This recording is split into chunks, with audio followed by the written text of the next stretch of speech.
April 3, 1945. Los Baños, Philippines. The women had grown used to waking in fear, but this morning the air felt heavier, as if the walls themselves were waiting for something to break. Their bodies carried the marks of exhaustion, yet it was the silence between heartbeats that weighed most. Hunger sharpened every sound. Shadows stretched across the barracks floor, long and thin, like reminders of days they could barely remember. They moved slowly, careful not to disturb the fragile calm that held them together. Each step shaped by months of captivity. Outside, a distant rumble pressed through the thin wooden walls. At first it seemed like another supply cart, another routine movement in a world that rarely changed. But then the rhythm shifted, too steady, too deliberate, too close. The women froze. A few lifted their heads, breaths locking in their throats. The sound deepened, boots against packed earth, growing louder with each passing second. A tremor of panic moved through the room. Someone whispered that this was the moment they had been warned about.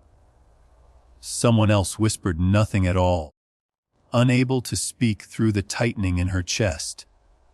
They had lived under the weight of stories that shaped every expectation. Tales of soldiers who would show no mercy. Tales repeated so often that they became truth in their minds. Even here, surrounded by thin walls and thinner hope, those stories never loosened their grip. The noise outside grew sharper, like an approaching line of order and judgment. The women pressed back from the doorway, searching for space that did not exist. Their fear rising not from what they saw, but from what they had been taught to believe. A sudden command echoed from beyond the barracks. It was not a language they understood, but the tone carried the finality they dreaded. Their hearts raced. Some clutched each other. Others clasped their hands near their faces, as if bracing for the last image they might see. The boots stopped. The silence that followed cut through the air like a blade. Every breath trembled. Every thought spiraled toward the same terrible conclusion. When the door swung open, they screamed. The sound tore through the room, sharp and desperate, born from months of fear collapsing into a single instant. Yet the figures who appeared did not move with the violence the women expected. Their posture held no cruelty. Their hands did not rise. Their expressions were tense but strangely calm, as if they too had stepped into something they did not fully understand. The women's screams faltered. Confusion slipped in where terror had been moments earlier. The figures at the doorway remained still, caught in the same moment of disbelief. For a heartbeat, time held all of them. Women shaped by fear, men shaped by duty, facing each other without knowing what would come next. It was the freeze before clarity, the breath before truth revealed itself, the first fracture in the wall that propaganda had built around their minds. If you're finding value in this story, consider subscribing for more untold history. And tell us in the comments from which country you are watching this video. The terror that seized the women in the barracks did not come from the footsteps alone. It had been planted long before captivity, shaped by years of carefully crafted messages that painted the outside world as something monstrous. Japanese wartime propaganda spoke with absolute certainty, describing American soldiers as figures without mercy, men who would destroy anything they touched. Posters, broadcasts, and lessons told the same story: surrender meant suffering, rescue meant ruin, and the enemy had no humanity to offer. These warnings settled deep into the minds of civilians and soldiers alike, forming beliefs that felt as real as the ground beneath them. For many of the women in the camp, these messages had been part of their daily lives long before the war reached them. They had grown up hearing that foreign armies would punish them simply for existing. By the time they were taken as prisoners, those warnings had hardened into something even stronger. Months of hunger and exhaustion made it easier for fear to take root. Rumors moved through the camp with a life of their own, carried by whispered fragments and half-understood reports. Each story began as a small worry and grew into a certainty. Someone said American troops mistreated captives. Someone else said none would survive if the camp changed hands. The truth became buried under layers of repetition. Inside the isolation of the barracks, every distant sound could turn into a threat. The women leaned on the only information they had, even when it came from fear rather than fact. When footsteps approached or voices echoed near the gates, they imagined soldiers shaped exactly as the propaganda had described. Their minds filled the silence with images that felt inevitable. In moments of crisis, the brain reaches for what it already knows, and what these women knew had been sharpened into terror long before they ever saw an enemy face. By the time the door opened that morning, their reaction had already been written by years of instruction and months of uncertainty. The screams that tore through the room were not just for the men they feared were coming. They were for the power of belief itself and the way it could reshape reality within the fragile walls of captivity. They were not the figures the women had imagined in their terror-filled nights. The Allied men who stepped into the camp carried the weight of long marches, sleepless nights, and missions that shifted without warning. Their uniforms were worn from humidity and distance. Their faces showed the strain of responsibility, not the cruelty the women had been told to expect. Most were young, though the war had etched experience into their eyes. They had arrived not as conquerors, but as soldiers following an urgent directive to secure the area and protect anyone inside who might be at risk. Their mission was clear, but the path to it had not been simple. Intelligence reports suggested the camp was unstable, and movements nearby hinted that conditions could change quickly. The men walked with quiet vigilance, aware that danger could rise from any direction. Their steps were measured, not forceful, and their weapons stayed pointed away from the barracks. They approached as though stepping into a place where fear lived close to the surface, careful not to disturb more than necessary. Each man carried a sense of uncertainty, wondering what they would find behind the thin wooden doors. Fatigue pressed heavily on them. Many had spent days moving through dense terrain, guided by shifting orders and incomplete maps. Their exhaustion did not make them harsh. It made them steady, focused on the task, rather than on the stories that surrounded the war. They had no expectation of meeting people who feared them more than the enemy who held them captive. When the women screamed, the soldiers froze, startled by the intensity of the reaction. None of them moved forward. Instead, they held their ground with an instinctive gentleness, understanding they had stepped into a fragile moment. The contrast between reality and expectation widened with every second. The soldiers saw hunger, fear, and confusion in the women's eyes. The women saw neither violence nor rage in the men who faced them. The air felt suspended, as if the walls themselves were waiting for both sides to understand what had truly entered the room. The soldiers shifted slightly, not toward aggression but toward reassurance, their stance softening without a single spoken word. In that stillness, the disconnect became unmistakable. Two groups met in a space shaped by war yet untouched by its usual patterns. The women had braced for brutality. The men had prepared for danger. Instead, they found each other, tired, cautious, and unexpectedly human. It was the beginning of the turn neither side had anticipated. The quiet moment before understanding began to break through the fear that had ruled the camp for so long. The screams filled the barracks with a raw, trembling force, but they broke strangely against the calm that met them at the doorway. The soldiers did not rush forward or shout commands. They held their positions, startled yet steady, as if afraid that any movement might shatter something delicate.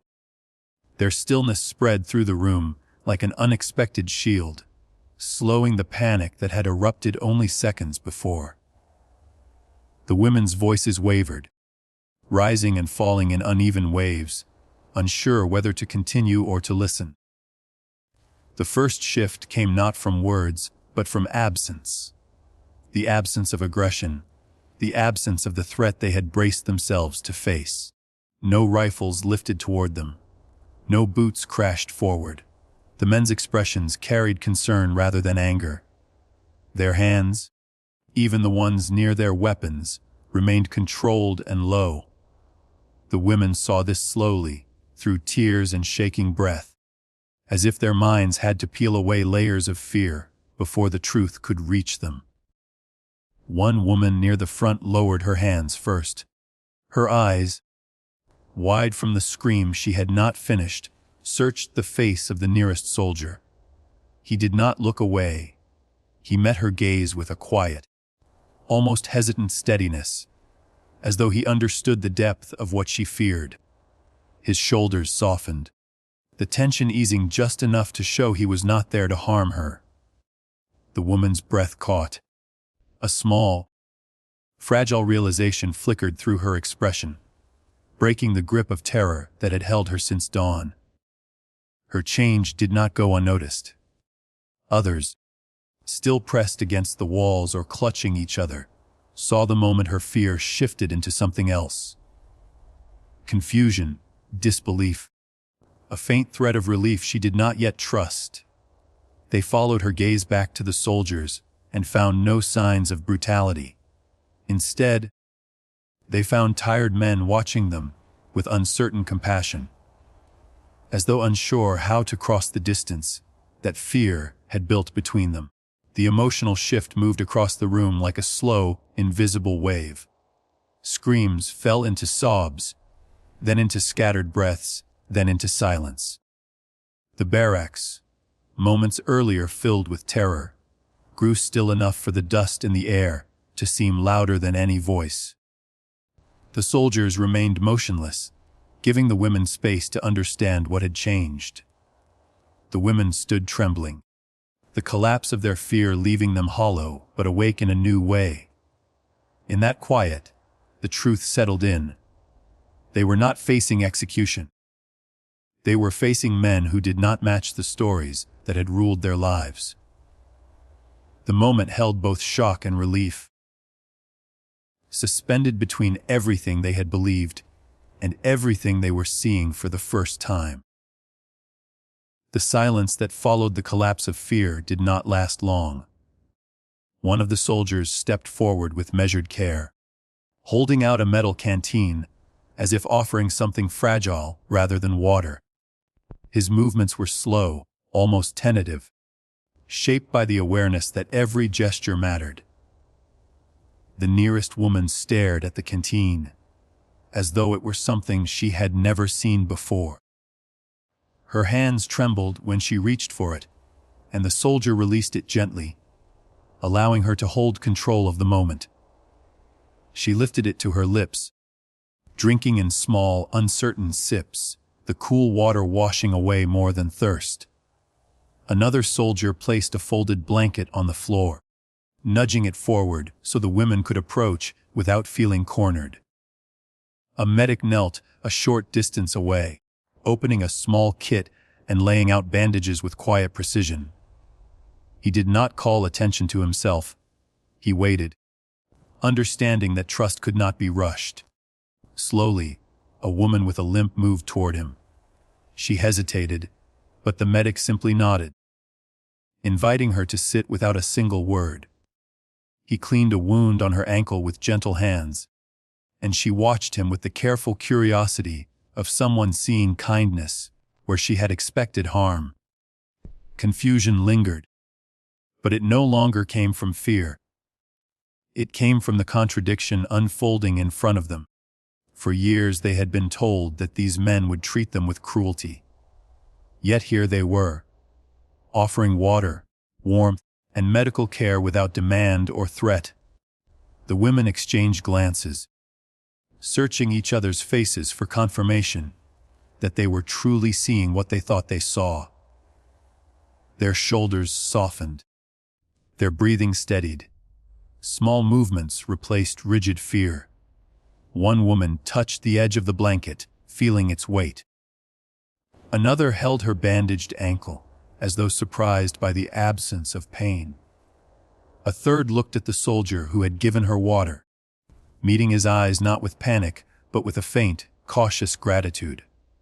The shift was subtle, spreading slowly through the group as they absorbed the reality before them.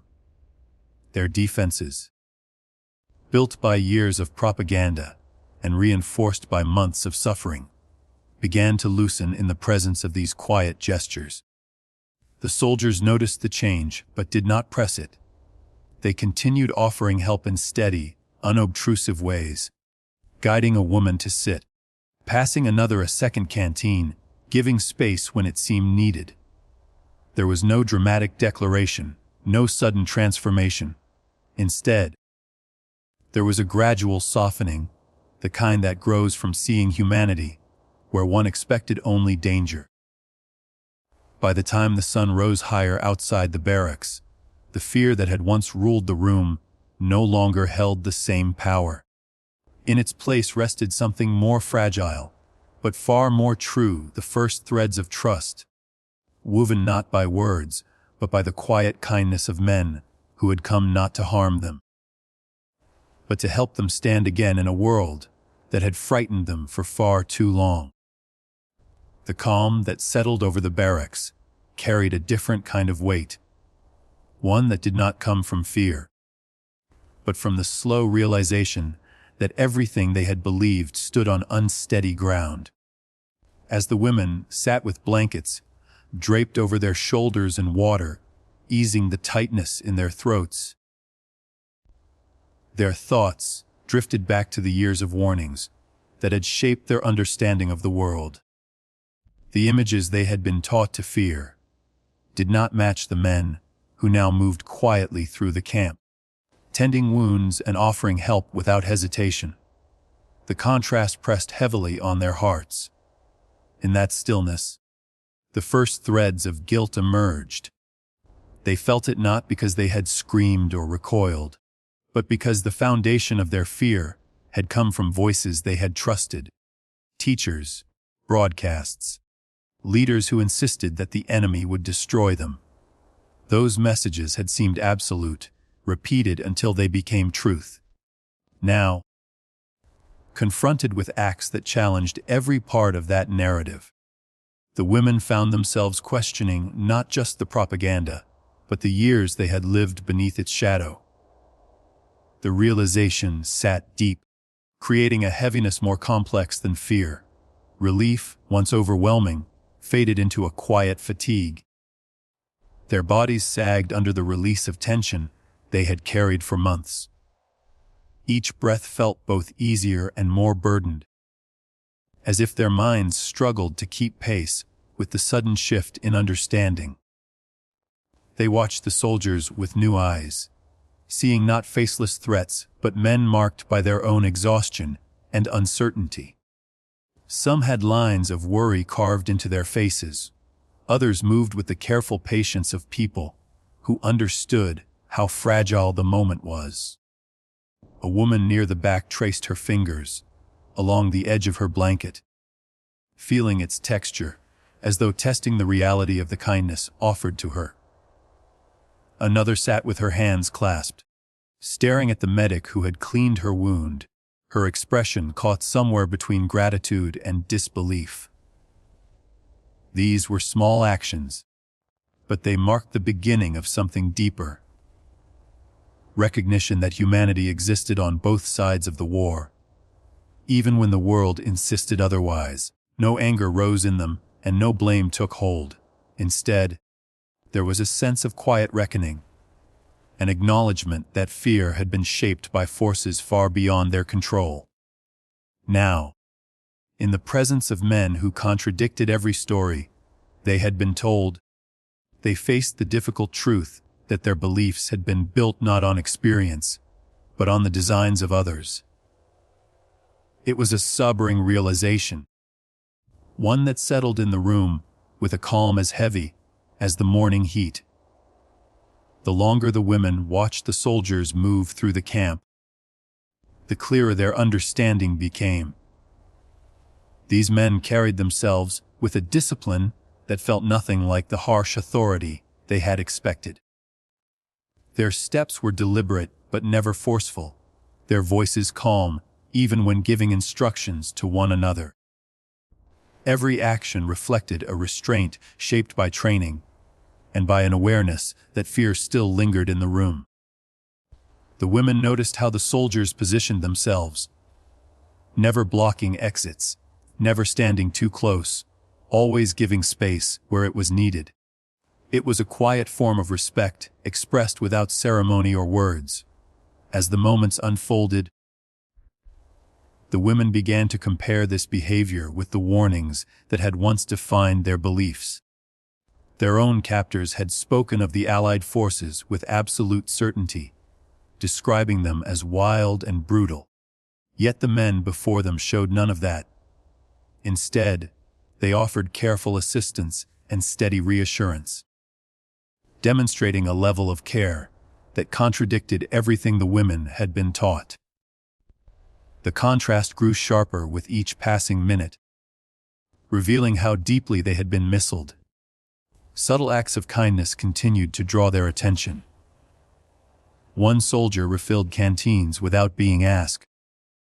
Another adjusted a blanket around the shoulders of a woman who shivered, stepping back immediately to avoid overwhelming her. A few helped guide weakened prisoners toward the shade, supporting them with gentle hands and quiet patience. None of these gestures were dramatic, yet each one softened the atmosphere, creating a sense of safety where fear had once lived. The women felt themselves settling emotionally. Their breathing evened out, and the tension in their bodies slowly eased.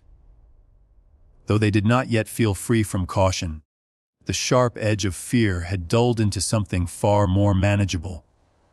Gratitude surfaced in small, hesitant waves, shaped at first by surprise, and then by genuine recognition of the soldiers' intentions. They began to study the men not as threats but as individuals, tired, disciplined, and quietly determined to help. In this gradual shift, a new understanding took root.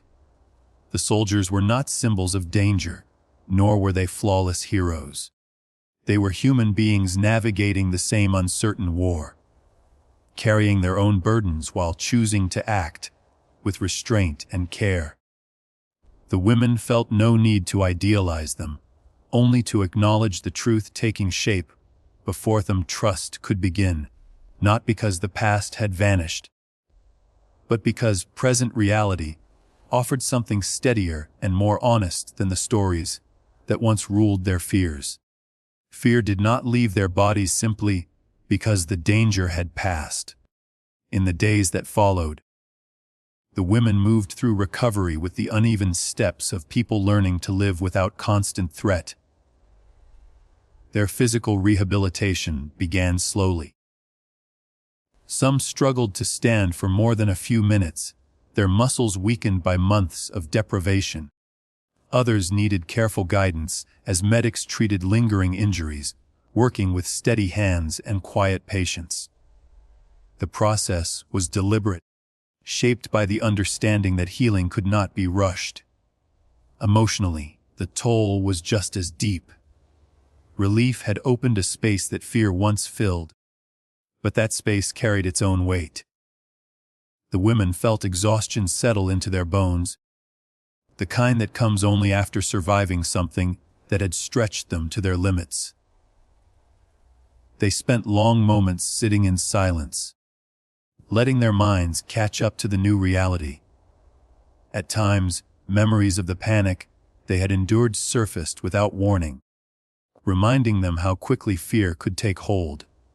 Yet each passing day brought small signs of resilience: steadier breathing, clearer eyes, and the quiet return of curiosity about the world beyond the camp. Trust rebuilt itself in fragments. The soldiers did not press for gratitude or conversation. They let kindness accumulate through consistent actions. A shared meal, a guided walk, a steady arm offered at the right moment.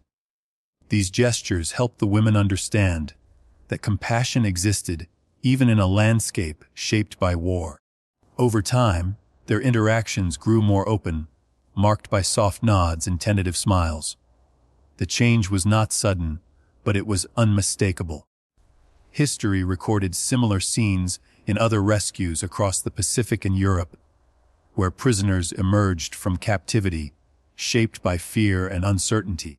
In each case, recovery demanded more than food or medical care. It required the slow rebuilding of trust, the steady unraveling of narratives that had once seemed immovable, and the rediscovery of human connection in places where war had tried to erase it.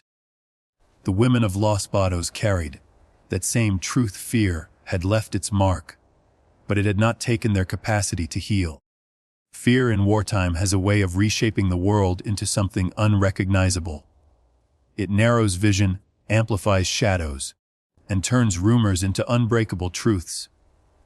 For the women in the camp, fear became a lens through which every sound, every story, and every distant footstep carried the weight of danger. Their reality was not built on experience, but on the warnings they had inherited. Warnings repeated until they felt absolute. In that sense, their terror was not a failure of courage, but a reminder of how powerfully fear can distort understanding. Propaganda had done more than misinform them. It had taken their ability to imagine compassion from the other side. It had filled their minds with images meant to protect them. Yet those same images became a barrier to recognizing humanity when it appeared in its simplest form. The deception harmed not only those who created it, but those who believed it, shaping their expectations so completely that even rescue felt like a threat. Their journey revealed a difficult truth: the stories people are taught in war can imprison them long before any enemy does. What broke through that prison was not force, but kindness. Small gestures, water, blankets, a steady hand, held the power to dismantle years of fear more effectively than any argument. The women's understanding shifted, not through grand declarations, but through the quiet behavior of men who chose restraint over dominance, care over conflict. In those moments, the foundations of their fear began to crumble, replaced by the possibility that humanity could survive, even in the harshest of circumstances. For modern viewers, the lesson endures. War distorts truth, but compassion restores it. Fear can divide, but unexpected kindness can redraw the boundaries between people who once saw only enemies. The story of Los Baños asks a simple, enduring question. When fear shapes the world, who will choose to break through it? And what healing becomes possible when they do?